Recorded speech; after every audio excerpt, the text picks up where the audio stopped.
Hi, welcome to this video, which is the first in a whole series of videos that I'm making specifically for people who are getting ready to go to their very first 10-day Vipassana course as taught by S.N. Goenka.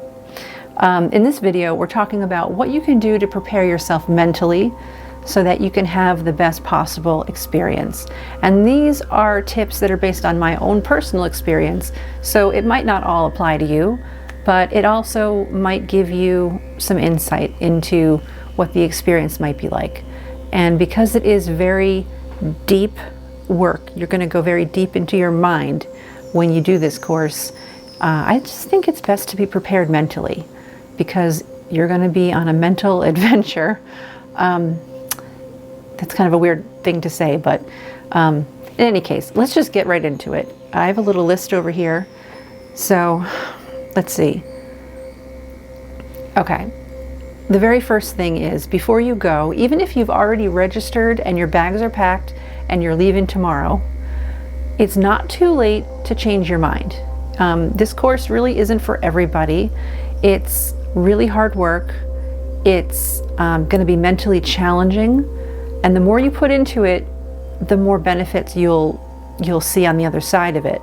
But putting yourself into this work 100% has you going very deep into your psyche. And as you already know by now, you're going to have 10 full days in silence, which means you're not going to talk to anyone. You're not going to have communication with the people at home. You're not going to have your phone, your internet. You're not going to have reading and writing material. It's just you and your thoughts and the other students who are also delving deep into their mind. So if you are mentally unstable right now, it might not be the best time for you. So I'm going to read to you a quote from the main website, just to be as clear as possible. This is what they say. They say, people with serious mental disorders have occasionally come to Vipassana courses with the unrealistic expectation that the technique will cure or alleviate their mental problems. Unstable interpersonal relationships and a history of various treatments can be additional factors which make it difficult for such people to benefit from or even complete a 10-day course. Our capacity as a non-professional volunteer organization makes it impossible for us to properly care for people with these backgrounds. Although Vipassana meditation is beneficial for most people, it is not a substitute for medical or psychiatric treatment, and we do not recommend it for people with serious psychiatric disorders. So basically, I just want to bring this up because we only have one mind, right? We only have one brain, and so we really should be careful with it, be good to it. If you're already having some turmoil and in your mind, or if you're on certain psychiatric treatments, or you have, well, I'm not a psychiatrist, so I can't really speak in detail about it, but basically just don't go if you think it might not be right for you, because there's no staff there. And if you have a psychiatric event or break of some sort, I don't know, it might break you. But all that being said, for most people, this is really great work. And I encourage you to go to the retreat if you can, go to the course and give it your all. I'm going to check the next thing on my list here. Okay, another big aspect of this course is self-discipline. I was not a very disciplined person before I took my first course, and so I had some struggles the first time through. You're very much on your own, even though there is a course manager who's going to make sure you're in the right place at the right time and you're receiving instruction from the teacher. It's really up to you to apply yourself, because this work that you're doing is internal work. Nobody can control what you're thinking. Nobody else but you can influence or guide what you're doing with your own attention. So get in the mindset that you're going to be prepared to be disciplined with yourself, because the schedule, you might have seen the schedule already. I'm going to put it up on the screen as I read through it, but the daily schedule is a bit grueling. So here's how it goes. 4 o'clock is the morning wake-up bell. This is a person usually walking around with a gong to wake you up, and then you have until 4:30 to get ready. From 4:30 to 6:30 in the morning is meditation time, either in the meditation hall or in your own room. That's your sleeping quarters. So here, self-discipline comes into play because there's nobody that's going to make you go to the meditation hall to meditate. And if you stay in your room, there's nobody that's going to make you meditate. So you could sleep during that time, or you could meditate. You can also go between the two places. Like if you start off in the meditation hall and you realize you want to be in your room, or vice versa, that's fine. And you might also be given access to your own meditation cell, which is a tiny little room where you can sit in solitude and meditate. So if you have access to that, then you can decide which of those 3 places you'll be. But for those 2 hours, it's up to you to apply yourself. Then 6:30 to 8 o'clock is a nice long breakfast break. And then from 9 o'clock to 11 o'clock, you're going to meditate either in the meditation hall or in your room, according to the teacher's instructions. So in my experience, every 2 or 3 days, the teacher will tell specific people to come up to the front of the room, and they'll like check in with you, ask you a couple questions, have you meditate together for a few minutes. And then after that's done, you can either return to your spot in the meditation hall, or you can return to your room or your meditation cell and meditate there. So that's up to you.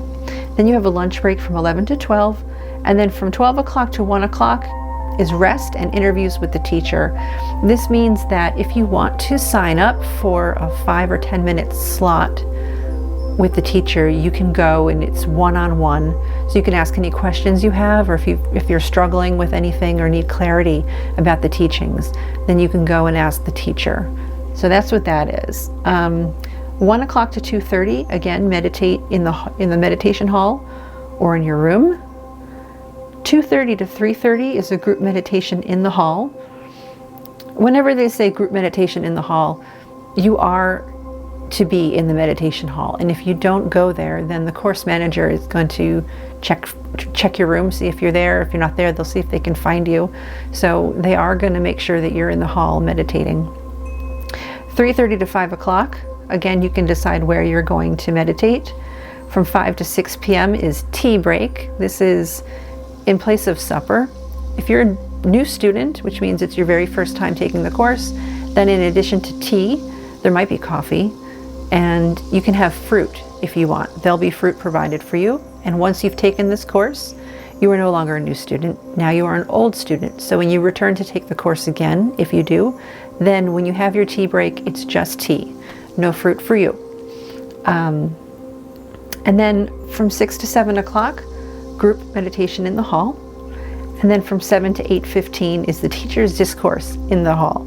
This is my favorite time of day, and we'll talk about that a little bit later in the video. It's a really great, really wonderful time of the day. From 8:15 to 9 o'clock is another group meditation in the hall. And then from 9 to 9:30, you can stay in the meditation hall to ask questions of the teacher if you want. People just line up and you go up one at a time. So you'll have plenty of opportunity to get extra support and guidance and clarity in the teachings if you need that. And then 9:30, everyone's in their own room, their sleeping quarters, and you gotta turn your lights out and it's time to go to bed. Okay, so we've just read through the whole daily schedule, and as you can see, that's a lot of time in meditation. You're not surprised by this. This is why you're going. You're going to meditate a lot. The self-discipline really comes into play here because I'm looking here at the schedule. I believe it's about 10 hours a day, every day of meditation. And when you're in the hall, there's not going to be a clock. You're not supposed to wear a watch. So in that state, time can pass by really slowly. And also your mind might be doing all kinds of interesting things. So you might want to quit. You might want to get up and leave. Your body might be hurting because your body, after the first couple days, you're not supposed to really move your body or change your posture at all, if you can help it. And no matter how comfortable you are when you first get settled in to your position, your body will start to hurt after a while when you don't move anything. So it's up to you to keep bringing your attention back to your practice, your meditation practice. And I should mention, there are little breaks, like in between when you go from segment to segment of the day. You will have an opportunity to like go to the bathroom or get water. And during the meditation times, you are able to leave the hall if you need, let's say you have a coughing fit, you need to get water, or if you really can't hold it, you need to go to the bathroom, you can get up and leave the hall. But just know that when you do, the course manager will follow you out just to make sure you're okay. You know, they're not going to be like, get back to your spot, get back in there. They're just going to check to make sure you're okay. So you do have freedom to move around a bit, but overall, it's long days. It's long days of just you with your mind being your own master, making yourself do the work. So before you go, just be prepared. Be prepared to know that it's going to get difficult. And when you delve in deep into your mind, when you do this work, things come up to the surface. They make themselves known to you. These are things that you usually don't have to deal with, you don't have to face. Maybe it's trauma from your past, or uncomfortable emotions. All kinds of stuff is going to come up. And this is part of the technique. This is how it works. And you have to deal with all these things as they come up.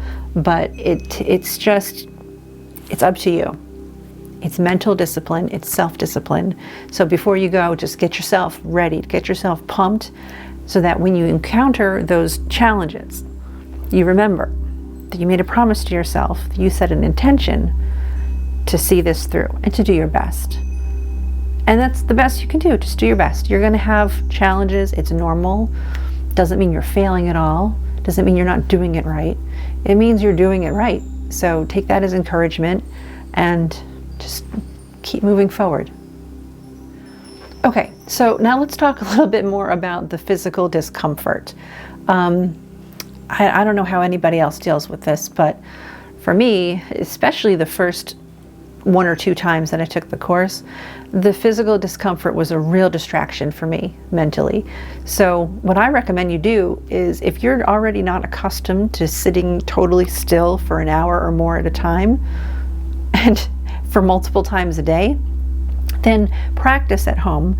Experiment with different postures, different seating positions, to see what's going to be the most comfortable for you, and also to determine if you need any meditation aids or like props. I don't know a better word for it.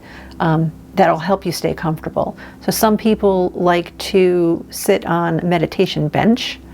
Other people have a certain like cushion or cushions or arrangement of cushions that works for them.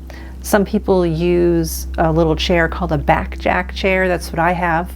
It's a little back support. It's like a little seat that goes on the floor.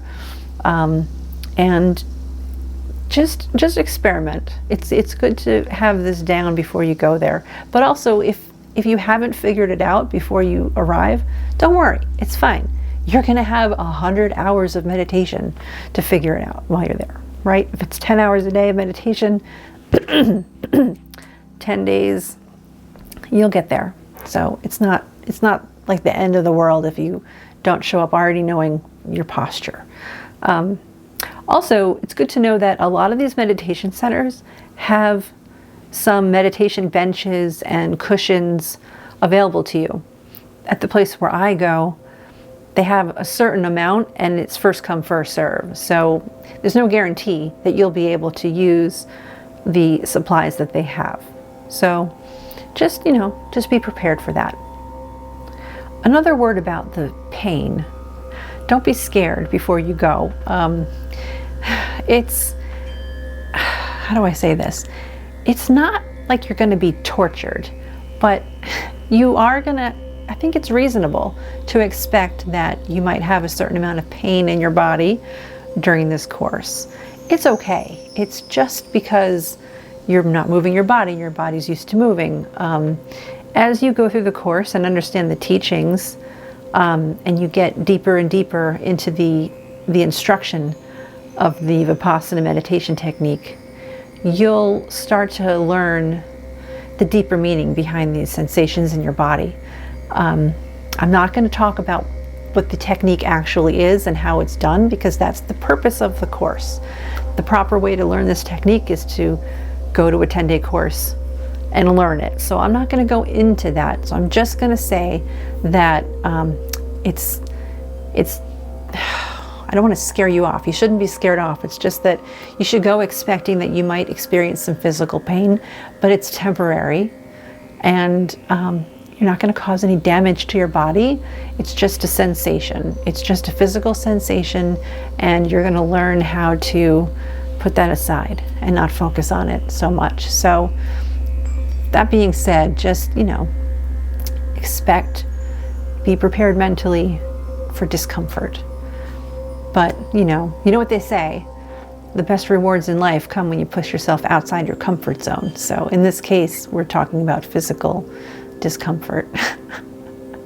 I should move on before I scare anyone away from the course. It's really a wonderful experience. So I encourage you to do it if you can. Don't be afraid of the pain. And it might not even be that painful for you.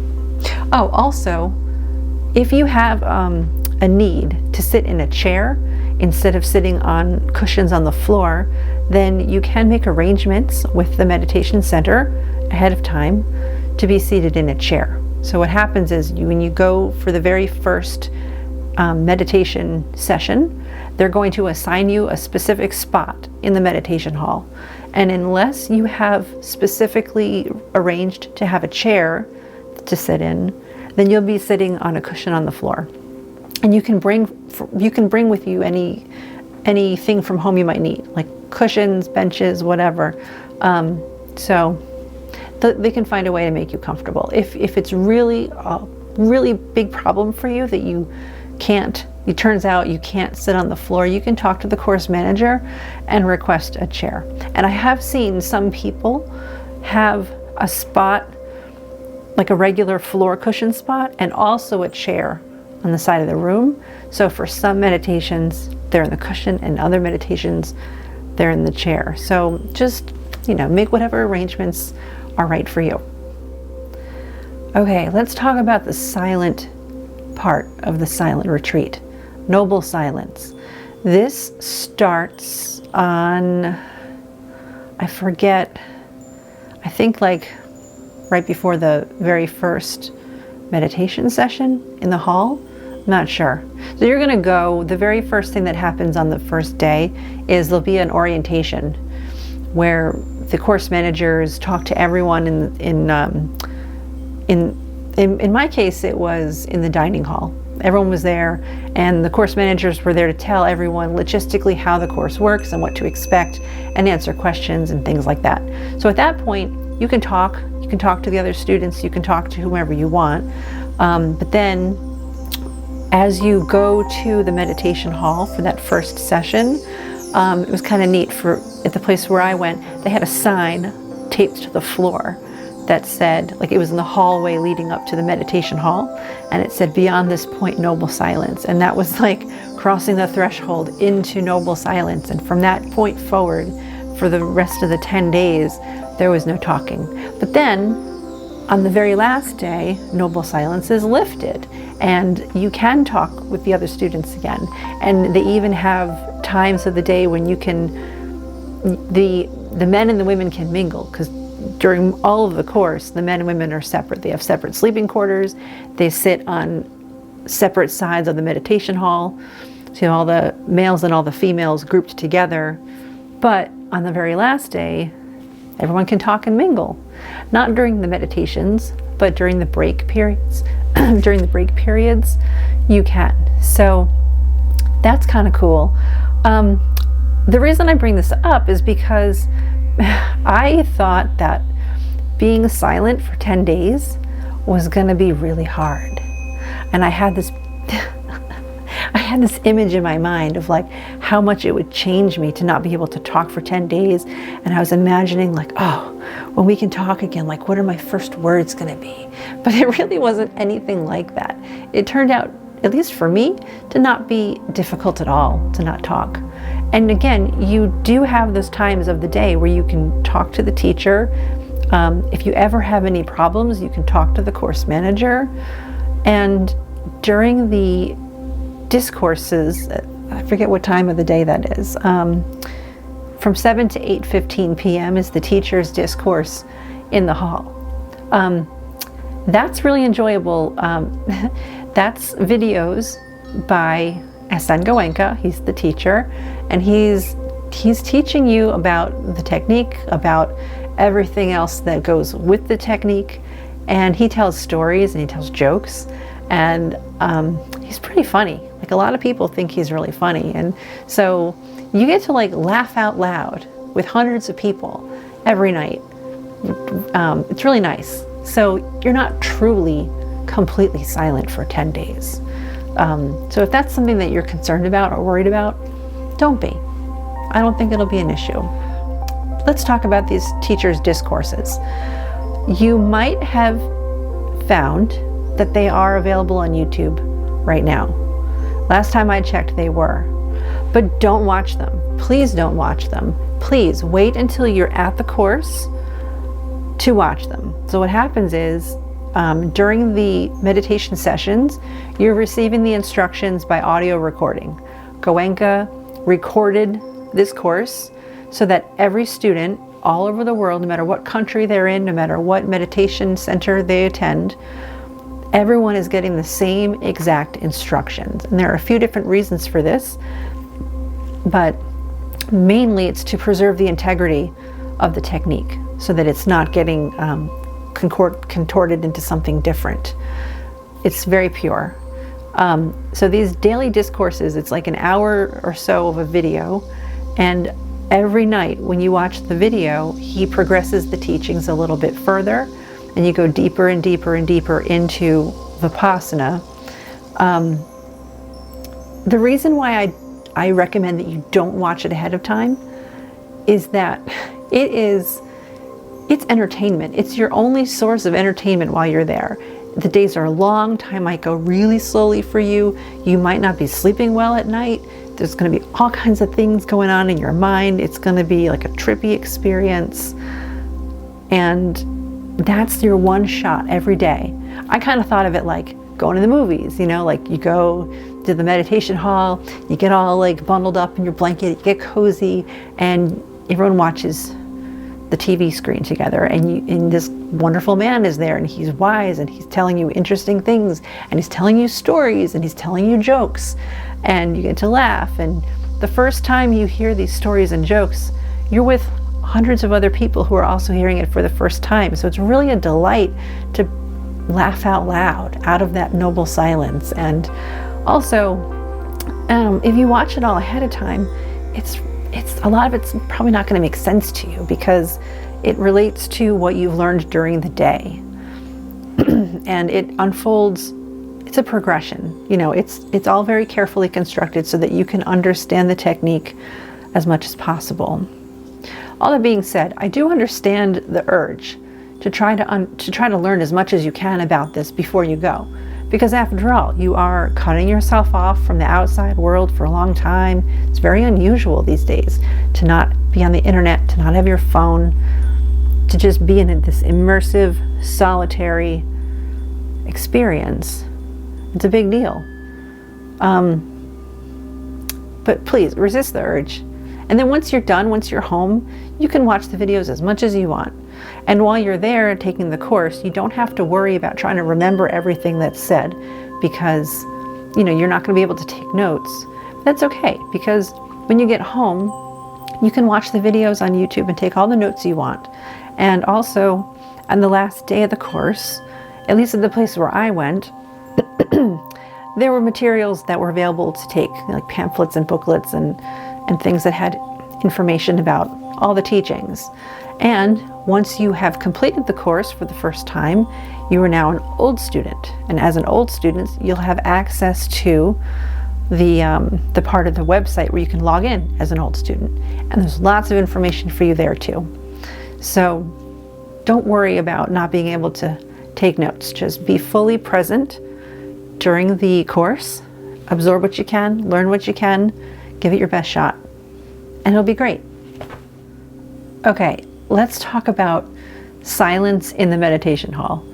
I had this experience during my first course, and it's a little embarrassing, but I want to bring it up just in case there are other people out there who maybe would have the same expectation that I did.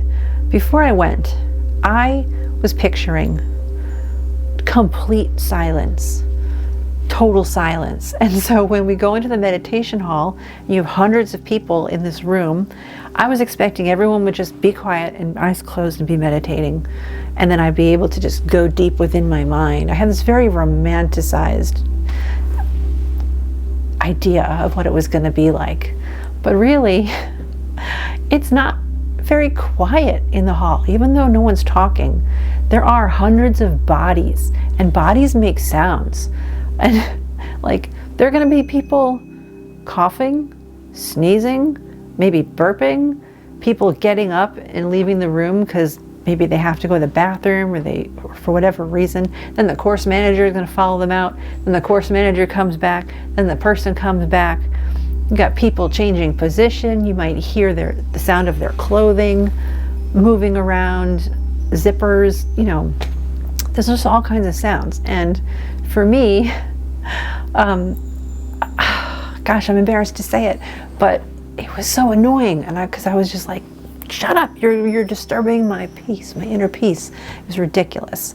And there was a woman there who, I'm not a doctor, but I would guess she had some kind of a medical condition, because all day, every day, in every single meditation session in the hall, she was burping. And I mean like belching. It was kind of disgusting. But I don't think she had any control over it. Her body just had to do this. So I had a hell of a time the first few days just being irritated and angry that people were making so much sound. But don't expect that. It's really not all that quiet. It's amazing how loud a silent meditation retreat can be sometimes, especially the first few days. And then after the first few days, people settle in. You've gone, every day that you go through this course, you're going deeper and deeper and deeper into your mind during the meditation sessions. And people settle in. You'll notice people not moving around as much, and it does calm down. I just wanted to mention this because, I don't want you to have the same unrealistic expectations that I did, and then have the same immature response to the sounds that I did. Just expect the sounds. Oh, you'll also probably hear people snoring every once in a while. People fall asleep, and then the course manager will kind of wake them up if someone starts snoring. So that might happen too. It's kind of funny. All right, just a couple more things I want to mention here for mental preparation ahead of time. A lot of this is just about getting a sense of what the environment is going to be like so that you're not totally surprised when you get there. One of the things that people can maybe get a little worried about is the food. The food is really good. I thought it was great. It's all plant-based. So if you're used to having meat every day at lunch, and if you're used to having meat every day at dinner, you're not going to get that. But it's okay. There's plenty of food. You're certainly not going to starve. All of the food is nutritious. I thought it was all delicious. And a lot of it was new food to me. So if you're able to be open to new experiences and open to trying new foods and, new tastes, then you shouldn't have any problem. Also, you don't have to be concerned about not eating as much. So as we went through the timetable, you notice there's no dinner. You're not getting a whole meal for dinner. You're getting tea and fruit if you want it. But you don't have to worry about going hungry because your body isn't moving around very much during this time. This is 10 days of sitting still. And there is a time every day where you can go outside, like during the breaks, you can go outside and take walks. You'll see in the rules, there's a code of discipline and there are rules to follow. You'll see that it's not allowed for you to do exercise like jogging, aerobics, yoga, what have you. But you can walk outside. But that being said, if for 10 days your body is sitting still or just walking for short periods of time, you don't need as much energy and fuel. So it's okay that you're not taking in as much food as you normally do. And also, it's not good for the meditative experience if you have too much food in your stomach. So when you do go to those meals, especially toward the beginning of the course, when you're just getting used to everything, in the first few days, resist the urge to load up your plate with all this food and like eat as much as you can, thinking you gotta fill up to hold yourself over till the next day, because that can really get in the way of your meditative experience. Especially if it's going to give you gas or diarrhea, or if it's food you're not used to eating and then you eat a lot of it and then you got to go sit still for 2 hours in the meditation hall. It might be better to just take it easy a little bit. And there's one last thing. Don't let this scare you off, okay? It might sound a little weird at first, but hang in there. It'll all come around in the end. Before you go, make the intention, make a promise to yourself that you will stay the whole time. Okay, so we already talked a little bit about how you're probably going to have some uncomfortable moments in your mind. You might have really uncomfortable emotions come up. You might have a hard time sleeping. You might have bad dreams. You might have lucid dreams. You never had them before, and that freaks you out a little bit. You might be overcome with like terminal boredom. Whatever's going on, there might be moments when you want to leave the course early. I've done the course 4 times in a row. I wanted to leave every time. And every time, I'm glad I stayed. Except for the 4th time. There's going to be a different video about the fourth course that I went on. But and before I went to my first course, I heard other people say the same thing, that they wanted to leave. And my sister has taken the course a few times, and she told me, like, I always want to leave, but I stay. And I didn't understand, like, why would you want to leave? Like, I understand that, okay, it can be uncomfortable, but wanting to actually leave after all you went through to arrange to be there, why would you want to leave? And now I still can't really explain to you what it's like to have that urge, other than to just say, there's a good chance that might happen to you. You might want to leave. My advice to you is to not leave. Stay the whole time, stay the whole 10 days. When you first go there, you have to fill out some paperwork and register. And I remember there being some sort of a statement or a promise that you sign that says that you're going to stay the whole time. So just understand that that is really an intention. You are not a prisoner. If you want to leave early, you can leave early. No one is forcing you to stay there. You're not locked in. If you drove your car there, you can drive right out of there. And if you want to leave early, what's going to happen is you have to find the course manager and tell them you want to leave early. And they're going to ask you why. And they're probably going to, well, no, they are. They're going to try to get you to stay. But they're not going to do anything manipulative. They're not going to do anything unethical to force you to stay. All they're going to do is figure out what your reasons are and see if they can help you through whatever challenges you're having to overcome them so that you can stay.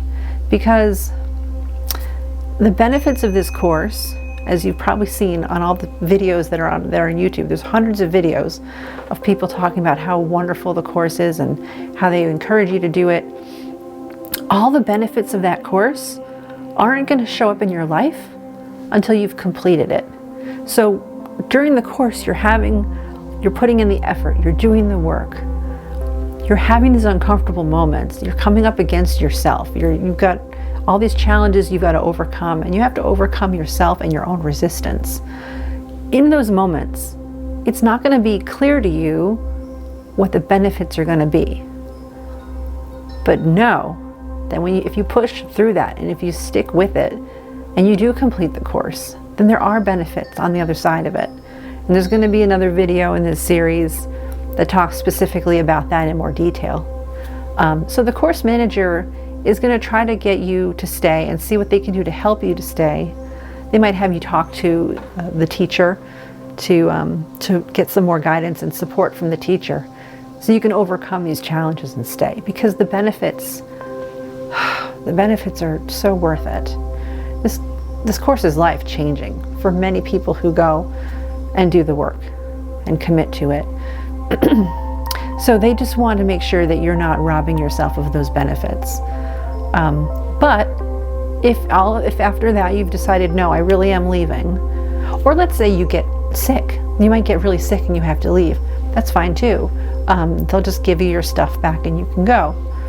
I say give you your stuff back because when you first register, you're supposed to give them your valuable possessions, because none of the doors are locked or anything. So there's nothing preventing anyone from going into your room and stealing your stuff. They want to make sure your stuff is safe. And they also want to make sure you're not distracted. Like, everyone gives over their cell phone.